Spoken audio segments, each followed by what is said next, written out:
రైతాంగ సమస్యలను పరిష్కరించాలంటూ కరీంనగర్లో సిపిఎం ఆందోళన బాట పట్టింది. జిల్లా సిపిఎం ఆధ్వర్యంలో కలెక్టరేట్ ఎదురు ధర్నా చేపట్టింది.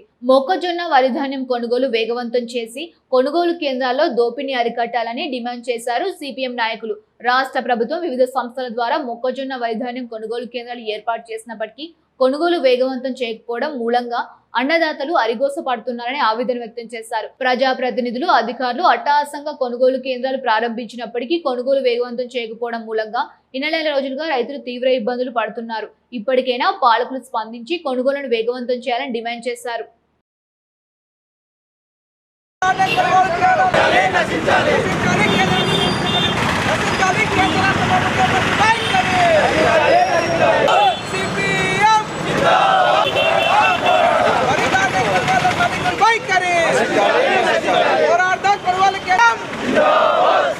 కొనుగోలు సెంటర్లను సందర్శించడం జరిగింది.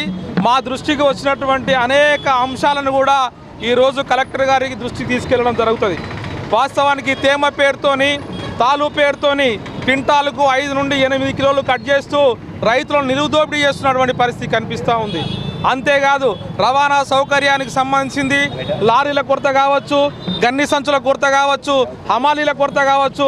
ఈ విధంగా కొనసాగితే రైతులు కుప్పలు పోసి సుమారు నెల రోజులు అవుతుంది. ధాన్యం కుప్పలపైన పడిగాపులు కాస్తున్నటువంటి పరిస్థితి ఉంది. ఒకవైపు వర్షాలు వస్తుందని చెప్పి వాతావరణ శాఖ హెచ్చరిస్తుంది. కొన్ని చోట్ల వర్షాలు పడుతున్నా తడిసిన ధాన్యాన్ని కొనుగోలు చేయడం కోసం ఎక్కడా ముందుకు రానటువంటి పరిస్థితి ఉంది.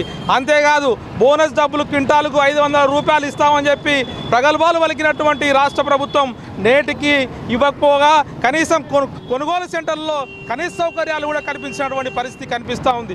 ఆ టెంట్లు కానీ, మంచినీటి సౌకర్యం కానీ, అట్లాగే మహిళలకు సంబంధించినటువంటి వాష్రూమ్స్ కానీ లేకపోవడం చాలా సిగ్గుచేటు.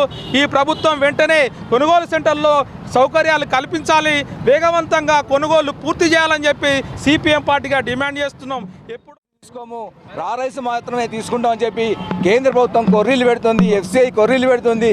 ఈ కొర్రీలు పెట్టిన నేపథ్యంలోనే ఇప్పటికే మిల్లర్ల దగ్గర పెద్ద ఎత్తున వడ్లు గత కాలపు పంటకు సంబంధించిన వర్షాకాలము గత రబీ సంబంధించింది పెద్ద ఎత్తున స్టాక్స్ ఉన్నాయి. ఈ స్టాక్స్ పెట్టలేని పరిస్థితిలో మేము కొనుగోలు చేయమని చెప్పి అటు రాష్ట్ర ప్రభుత్వం దగ్గర పెద్ద ఎత్తున మేము కటింగ్ కోసం ఒప్పించుకొని, అంటే రెండు పక్కల కూడా అటు రాష్ట్ర ప్రభుత్వం ఇటు కేంద్ర ప్రభుత్వము మిల్లర్లు ఈ ముగ్గురు కుమ్మక్కై రైతులను తీవ్రమైన దోపిడీ గురి చేస్తున్నారు. అది కరీంనగర్ జిల్లా లాంటి చోట ఎండలు తీవ్రంగా ఉన్న మేలో వచ్చిన పంట పైన తీవ్రంగా ప్రభావం పడింది.